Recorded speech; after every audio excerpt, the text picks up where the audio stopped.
Death at Daisy's Folly, Chapter 20. It has long been an axiom of mine that the little things are infinitely the most important. Sir Arthur Conan Doyle, A Case of Identity. It was an hour before tea when Kate dismissed the last of the upstairs maids, shuffled her notes, and sat back in her chair in the morning room, filled with weary frustration.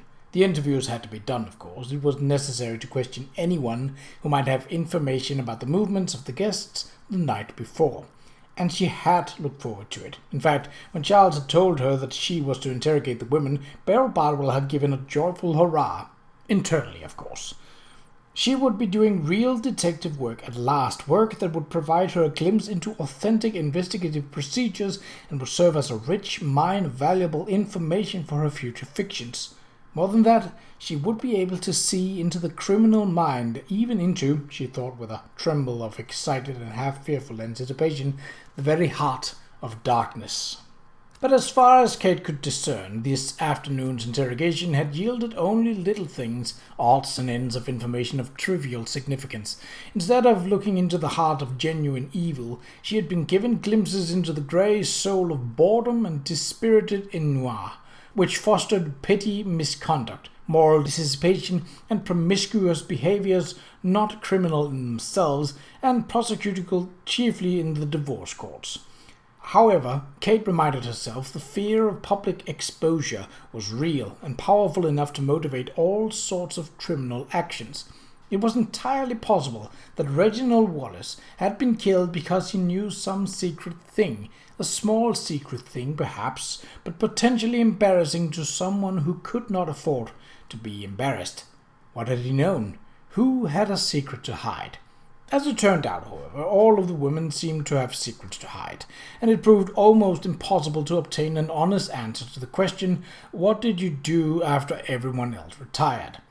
Kate had not imagined that the female guest would be so expert in dissembling, or that answers would have to be got by taking a so roundabout path, challenging the respondent, if necessary, to the point of tears, or in some cases near hysteria. By this circuitous and painful means, she learned that Celia Rochdale, against the express prohibition of her mother, had met Andrew Kirke-Smythe for a late-night tryst at the Folly. Collapsing in sobs, the frightened girl swore that the lovers had neither seen nor heard anything suspicious during the 2 hours they spent there. She could not swear, however, that they had not been seen, either at the Folly or coming or going. Indeed, upon her return to the room an hour or so after midnight, Celia herself had caught sight of Lady Metcalfe, wearing her robe and clutching a decanter of wine, groping her way down the hall from the direction of the west wing, where the men's sleeping rooms were located. "I'm sure she didn't see me, though," she added tearfully. "If she had, she would have told Mamma this morning." "As you must not," she implored Kate once again. "Mamma would immediately marry me to that wretched Baron Smartley, and I've given my heart to Andrew." Kate promised and made a note to suggest to Charles that Kirke-Smythe be interrogated. It was possible that Wallace had gotten onto the lovers and threatened to reveal their liaison to Lady Rochdale, who was obviously bent on keeping her daughter virginal until the day of her marriage to a lord, a marriage that would amplify the family fortune. Confronted by a blackmailer, Kirke-Smythe might have chosen to commit murder rather than risk his sweetheart's reputation. Felicia Metcalfe was more resistant to Kate's questions, but after offering several different renditions of her narrative, she broke into a fit of noisy weeping and produced what she swore was the final and supposedly truthful version. The night before, after retiring, she had arrayed herself in a seductive negligee and sat by the fire, emptying a decanter of Madeira while she waited in vain for Reginald Wallace. After several hours, she finally fell into her bed alone and concluded that her faithless friend had retired with someone else. "I felt it was Lillian Forsyth," she said bleakly. "Some people simply cannot resist an opportunity for deceit." To judge from the heavy bags under her eyes, Lady Felicia was still suffering from her physical and emotional excesses. She was also suffering, or so she claimed, from a desperate remorse.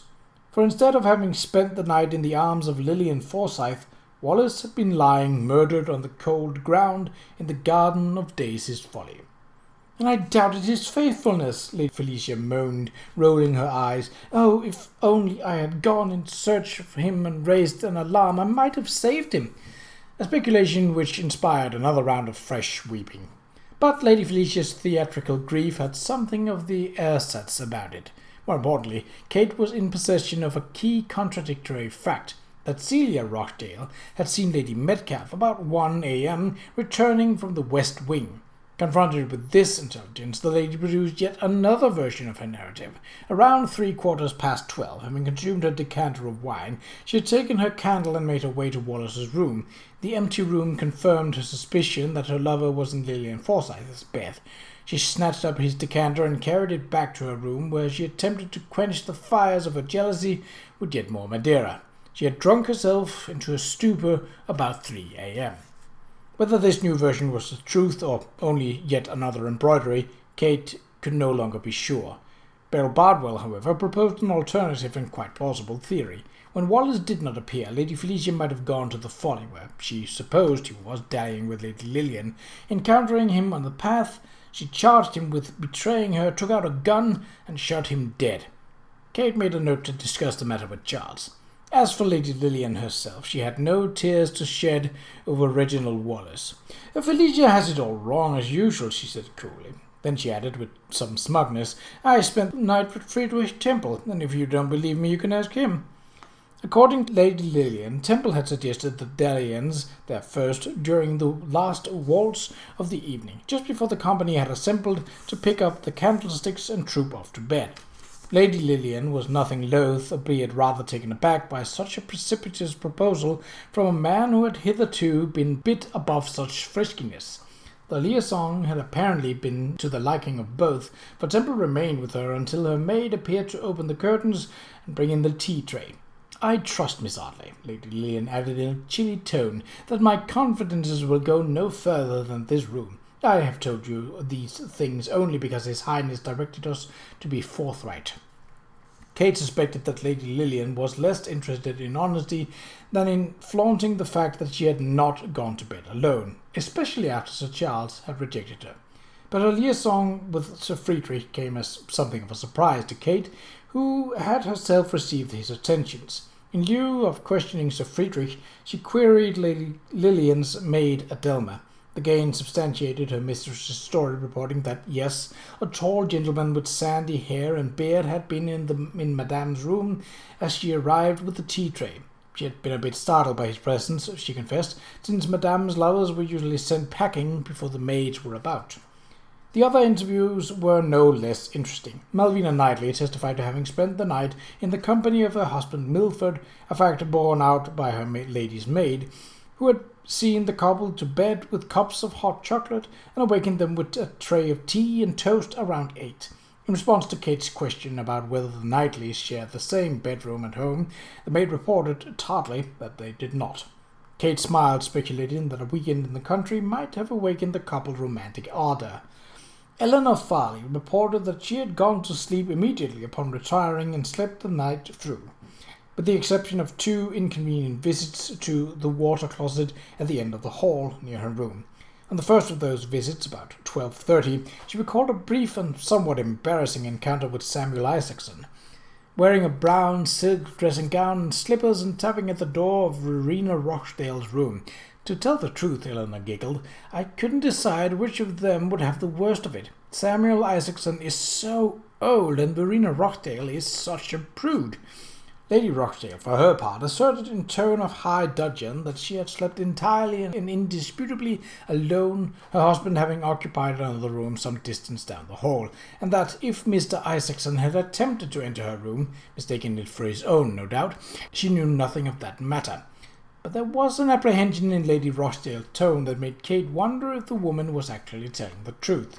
The upstairs maid were more forthcoming in their replies to Kate's questions, but they had been asleep in the servants' wing of the house, quite distant from the guests' bedrooms, and could only confirm the hours at which their mistresses retired and rose. Finally, the only lady remaining to be questioned was the Countess herself. Kate was about to go in search of Charles to ask if she should undertake the interview when there was a tap on the door and he came in. Her heart lifted with pleasure, and she went to him eagerly, hands out, but stopped when she saw that he was accompanied. The man with him was tall and slightly stooped, in his late 30s, clean-shaven except for brown mutton chop, whiskers, and pale as if he spent most of his time indoors. He walked with a noticeable limp, Kate saw, a kind of quick, crabwise scuttle, his right leg being shorter than the left. His name was John Miles, and he and Charles were obviously well acquainted. He was the surgeon from Chelmsford who had been summoned to perform the autopsy. Kate extended her hand when Charles introduced him. "I'm glad to meet you, Dr. Miles," she said. "I hope the autopsy has yielded some useful information." Miles' eyes widened. He turned to Charles with undisguised disbelief. "Oh, come now, Charlie, you don't mean to say that this woman is your associate?" "And soon to be my wife," Charles said, and put an arm around Kate's shoulder. "You'll find her, as I have, a remarkable woman with uncommon interest." "Well, I'll be damned," the doctor muttered in an astonished voice, fixing Kate with a penetrating stare. She was not sure whether she should feel affronted or complimented by this. "You certainly will be," Charles said, "if you go about regularly insulting your friends' wives-to-be." He smiled at Kate. "Pay no attention to this rogue, Kate. He knows so few singular women that he does not know how to respond when he meets one. Were your interviews productive?" "I have certainly heard enough lies," Kate said, rueful. "The ladies seemed remarkably unwilling to part with their secrets, and the servants appear to have none." She gave the surgeon an inquiring look. "Was anything learned from the autopsy?" "John is about to tell us," Charles said. He pulled out a chair at the table, and Kate took it. Charles took another and motioned to the surgeon. "Sit down, John, and give us the gory details." "I doubt Miss Hartley will want to hear," Dr. Miles said, seating himself. "You have nothing to fear in that regard," Charles said. "Kate is no doubt curious." He took her hand. "Say on, John." The surgeon gave Kate a doubtful look, but obeyed. "Very well, then. For the damage to the cranial region, specifically the two frontal bones and the frontal lobe of the brain, I have concluded that the path of the bullet was almost perfectly horizontal." Kate was listening attentively. "Then he was sitting down when the bullet struck him," she said thoughtfully, "and the assailant was standing." The surgeon gave her a searching look. "I believe you are correct, Miss—" "Kate, please." "Kate, then." He shifted in his chair. "You are correct. The victim was 6 feet 2 inches tall. Had he been standing, and his assailant standing too, the missile would most likely have taken an upward trajectory. If he were seated, however," Charles said, "he should have pitched forward and fallen face down, yet he was found face up. The killer must have turned him over. I wonder why." "Perhaps to be certain that he was in fact dead," the surgeon remarked. "Or to be certain that the note in his pocket should be noticed immediately," Kate said. "It was loosely folded and inserted to the pocket with a good bit of paper protruding, hardly the way a gentleman would have safeguarded an appointment for an assignation." Charles nodded, and she knew he made note of her point. "I take it that we can discount the probability of suicide, then," he said to the surgeon. "It would have been a most awkward pose for the victim to have held the weapon horizontally in front of his forehead, with the barrel perfectly level," Miles replied. "In my experience, suicides shoot themselves in the temple or behind the ear, with the muzzle held against the head." "When I examined the body," Charles said, "I noticed powder burns to the forehead, suggesting that the weapon was discharged at a distance of 6 inches or less, but not in contact with the skin." "Agreed again." "You recovered the projectile?" The doctor produced a small glass vial. Charles uncorked it and shook out a lead pellet about the shape and size of his small fingernail. He examined it and then gave it to Kate. It was heavier than she had expected, with a slightly roughened silvery grey surface. The base was concave, and the nose, originally round, was now somewhat flattened. She shivered, thinking that the thing had just been plucked out of Wallace's brain, and placed it back into Charles' extended hand. "Soft lead," Charles said thoughtfully, turning it over in his fingers. "Perhaps 100 grains, probably 32 caliber. Fired from a Derringer, a small revolver." He turned to the surgeon as for confirmation. "You're the expert, Charlie," the doctor said with a shrug. "But yes, I would agree, a Derringer or a revolver." "Why did it not go all the way through?" Kate asked with a clearing in her throat. "Because the handgun in question fires a low-weight, low-velocity bullet," Charles replied. "It lacks sufficient momentum to penetrate the occipital bone." He reached into an inner pocket of his jacket and took out a small leather kit. From it he extracted a short, knurled rod with a needle fixed to one end and began to inscribe a W upon the base of the bullet. "What the devil are you doing?" Miles demanded. "I'm marking the fatal missile with the victim's initial so as to prevent it being confused with any other." "But we have no other," Kate said. "Not yet." Charles reached into another pocket and took out a small hand lens.